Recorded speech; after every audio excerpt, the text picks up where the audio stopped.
அனைவருக்கும் வணக்கம். இன்னைக்கு நாம ரொம்பவே இன்ட்ரெஸ்டிங்கான ஒரு டாபிக்க பத்தி பார்க்க போறோம். கர்ணன் பிறந்த உண்மை ஏன் மறைக்கப்பட்டது? ஒரு ரகசியம், ஒரு தாயின் பயம், ஒரு வீரனின் விதி. மகாபாரதத்துல பல துயரங்கள் இருந்தது. ஆனா ஒரு உண்மை மட்டும் ஆரம்பத்திலேயே வெளிவந்திருந்தா முழு குருக்ஷேத்திர போர் கூட நடக்காம இருந்திருக்கும். அது என்ன? அர்ஜுனனோட மிகப்பெரிய எதிரி, துரியோதனனுக்கு உயிர் நண்பன், தானத்துல தலை சிறந்த வீரன் கர்ணன். இவன் உண்மையில் பாண்டவர்களின் மூத்த அண்ணன். அப்படி இருக்கும்போது ஏன் இந்த உண்மை உலகத்திடமிருந்து மறைக்கப்பட்டது? இது ஒன்றும் சாதாரண ரகசியம் இல்லை. ஒரு தாயோட பயம், சமுதாயத்தோட கட்டுப்பாடு, விதியுடைய விளையாட்டு. இப்போ இந்த உண்மையை நம்ம ரொம்பவே ஆழமா பார்க்கலாம். குந்திக்கு கிடைத்த அதிசய வரம். சின்ன வயசுல குந்தி தேவிக்கு ஒரு அபூர்வ வரம் கிடைச்சது.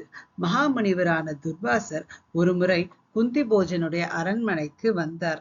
அப்ப குந்தி போஜன் தன்னுடைய மகளான குந்திய அழைச்சு, முனிவர் இங்க தங்குற வரைக்கும் அவருக்கு வேணுங்கிற சௌகரியங்களை நீ பார்த்து செய்.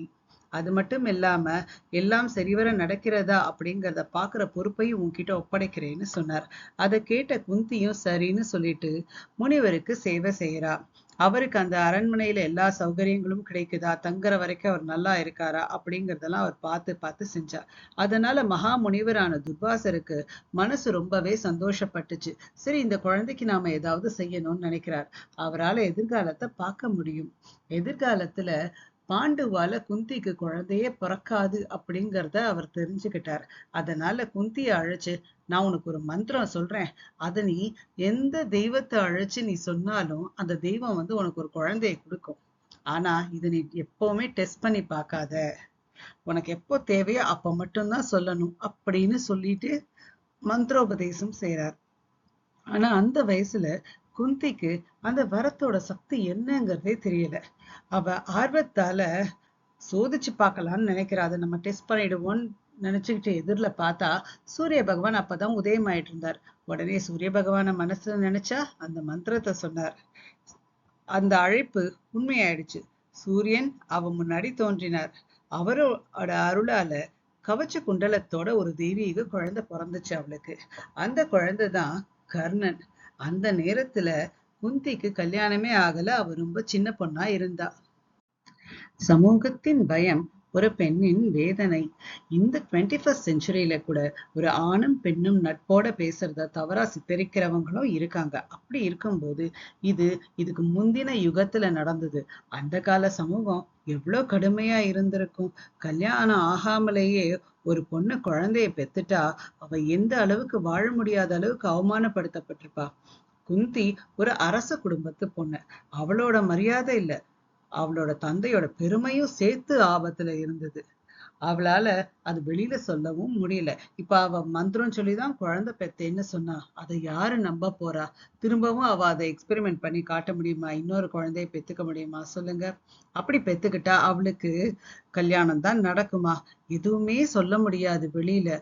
மனசுக்குள்ளேயே தான் வச்சுக்கணும். ஏன்னா இந்த சமூகம் அவளை புரிஞ்சுக்காது. அதனால அவ தாயாவே இருந்தாலும் உலகத்தின் மேல் இருந்த பயத்தால குழந்தைய தன் கைகளாலேயே விட்டுவிட வேண்டிய சூழ்நிலைக்கு தள்ளப்பட்டாள். தாயின் இதயம் உடைந்த தருணம். குந்தி அந்த குழந்தைய கொல்லல. அவ ஒரு பெட்டியில வச்சு நதியில விடுறா. ஆனா இருக்கிறதுலே அந்த தருணம் தான் மகாபாரதத்தோட கொடூரமான உணர்ச்சி மிக்க தருணமா சொல்லலாம்.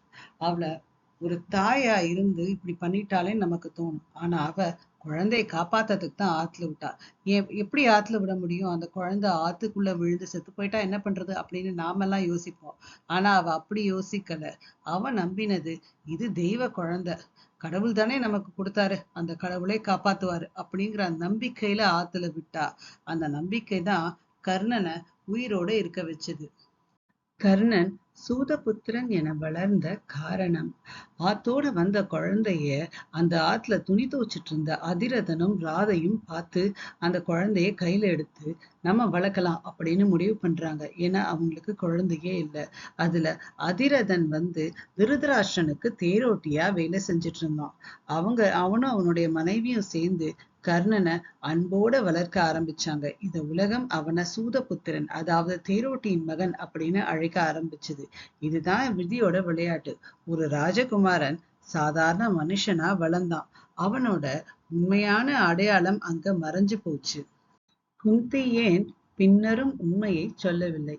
இதுதான் இருக்கிறதுலயே ரொம்ப பெரிய கேள்வி. பாண்டுவ கல்யாணம் பண்ணதுக்கு அப்புறம் கூட உண்மைய சொல்லல. ஏன் காட்டுல பாண்டு கிட்ட மந்திரத்தை சொல்லி குழந்தைய பெத்துக்க முடியும் அப்படின்னு சொல்லி குழந்தைங்களை பெத்துக்கிட்டாலே அதுக்கப்புறம் கூட நான் முன்னாடியே இதை டெஸ்ட் பண்ணி பார்த்துட்டேன், இந்த மந்திரத்தை ஒரு வார்த்தை வாயை திறந்து சொல்லல. ஏன்னா இது சொன்னாக்கா இவங்களுக்கு குழந்தை பிறந்தது காட்டுல. ஆனா நாட்டுல எல்லாரும் என்ன நினைச்சாங்க அப்படின்னா பாண்டுவுக்கு தான் குழந்தை பிறந்திருக்கு அப்படின்னு நினைச்சுக்கிட்டு இருக்காங்க. இவன் மந்திரத்தை சொல்லி குழந்தை பெற்றது யாருக்குமே தெரியாது. அதனால எல்லாருமே அத பாண்டுவின் புதல்வர்கள் அப்படின்னு நினைக்கிறாங்க. இப்ப இவ கர்ணனை பத்தி சொன்னா அப்படின்னா என்ன நடக்கும்? சமுதாயத்துல அவளுக்கு அவமானமே மிஞ்சும். அது மட்டும் இல்லாம அங்க பாண்டவர்களோட உரிமை கேள்விக்குறியாகும். எப்படின்னு பார்த்தா இப்படிப்பட்ட ஒருத்திக்கு குழந்தையாக பிறந்தவர்கள் பாண்டவர்கள். அப்போ அவங்களுக்கு நம்ம அரச உரிமை கொடுக்க கூடாது அப்படின்னு சொல்லி பேச்சும் அடிபடலாம். அரசியல்ல குழப்பம் வரலாம். இதெல்லாம் தவிர்க்கிறதுக்காகத்தான் அவ அதை ரகசியமாவே வச்சிருந்தா. அது காலத்தோட பெரிய சுமையாவே மாறுச்சுன்னு சொல்லலாம். கர்ணனின் வாழ்க்கையை மாற்றிய மறைக்கப்பட்ட உண்மை. குந்தி கர்ணன் பிறந்ததை ரகசியமா வச்சு அவளோட வாழ்க்கையை பாதுகாத்துக்கிட்டா. ஆனா அதனால கர்ணன் தான் ரொம்பவே துன்பங்களை அனுபவிச்சான்னு சொல்லலாம். அவனுடைய பிறப்பால அவமானம், அதாவது தேரோட்டியின் மகன்னு சொல்லி சொல்லி அவனை அவமானப்படுத்துவாங்க. இவன் பிறப்புலயே ஒரு அரசகுமாரன். அதனால ராஜகுமாரனுக்கு உண்டான குணங்கள் இவன் கிட்ட இருந்தது. இவன் குருகுலத்துல சேரணும்னு ஆசைப்பட்டான். ஆனா நீ ஒரு தேரோட்டியின் மகன், உன்னை சேர்த்துக்க முடியாதுன்னு சொல்லி நிராகரிச்சுட்டாங்க. அர்ஜுனன் கூட போட்டி போடணும்னு ஆசைப்பட்டான். நீ ஒரு தேரோட்டியின் மகன், உன்னால போட்டி போட முடியாதுன்னு அதையும் சொல்லி நிராகரிச்சுட்டாங்க. தன்னோட திறமைய எந்த இடத்துலயுமே நிரூபிக்க முடியாத ஒரு வேதனை இருக்கே, அதுதான் இருக்கிறதுலே பெரிய வேதனைன்னு சொல்லலாம். அவனுக்கு தெரியாத உண்மை என்ன? அவன் எதிர்த்து போராடினதே தன் தம்பிகளோட தான். இந்த ரகசியம்தான் கர்ணனை துரியோதனன் பக்கமாவே தள்ளி விட்டது. உண்மை வெளிவந்த நேரம் மிகவும் தாமதம். சொல்லப்போனா குருக்ஷேத்திர போர் தொடங்கறதுக்கு முன்னாடிதான் குந்தி கர்ணனை சந்திச்சு உண்மைய சொல்றா. ஆனா அந்த தருணம் மிகவும் வேதனையான நேரம். கர்ணன் என்ன சொல்றான்? இந்த முன்னாடியே சொல்லி இருந்தா என் வாழ்க்கையே மாறி இருக்கும். ஆனா இப்போ என்னால துரியோதனனை விட்டு வர முடியாது. ஏன்னா என்ன மனுஷனா மதிச்ச ஒரே ஆள் யாருன்னா அது துரியோதனன் மட்டும்தான். அதனால நன்றி உணர்வு காரணமா அவனை விட்டுட்டு என்னால வர முடியாது அப்படின்னு சொல்லி மறுத்துடுறான். விதி எழுதப்பட்ட பாதை. மகாபாரதம்ங்கிறது ஒரு போர்க்கதை கிடையாது. அது மறைக்கப்பட்ட உண்மைகள், தவறான நேர முடிவுகள், விதி நுணுக்கம் எல்லாம் சேர்ந்த ஒரு கலவை. கர்ணனை பத்தின உண்மை ஆரம்பத்திலேயே வெளிவந்திருந்தா பாண்டவர்கள் 6 பேரா இருந்திருப்பாங்க. போர் நடக்காமலும் இருந்திருக்கலாம். வரலாறும் மாறி இருக்கும். ஆனா விதி வேற முடிவு எடுத்தது. கர்ணன் எதற்காக நினைவில் நிற்கிறான்? கர்ணன் ஒரு வீரன் மட்டும் கிடையாது. அவன் தாயால மறைக்கப்பட்ட ஒரு புதல்வன். இந்த உலகத்தால தவறாக புரிந்து கொள்ளப்பட்ட ஒரு மனிதன். நன்றிக்காக உயிரை விட்ட நண்பன். அவனோட வாழ்க்கை நமக்கு என்ன பாடத்தை கத்துக் கொடுக்குது? உண்மையை மறைப்பது சில நேரம் உயிர்களை மாற்றும். ஆனால் தர்மம் மற்றும் நன்றியோட இருந்தா அது மனிதனை அமரராக மாற்றும். அதனால தான் இன்னைக்கு வரைக்கும் கர்ணன் தோற்ற வீரனா இல்ல, இதயங்களை வென்ற வீரனா இன்னைக்கும் நம்மோட நினைவுல நிக்கிறான். இந்த வீடியோ உங்க எல்லாருக்கும் பிடிச்சிருக்கும்னு நான் நம்புறேன். மறக்காம லைக் பண்ணி, சப்ஸ்கிரைப் பண்ணி, ஷேர் பண்ணிடுங்க.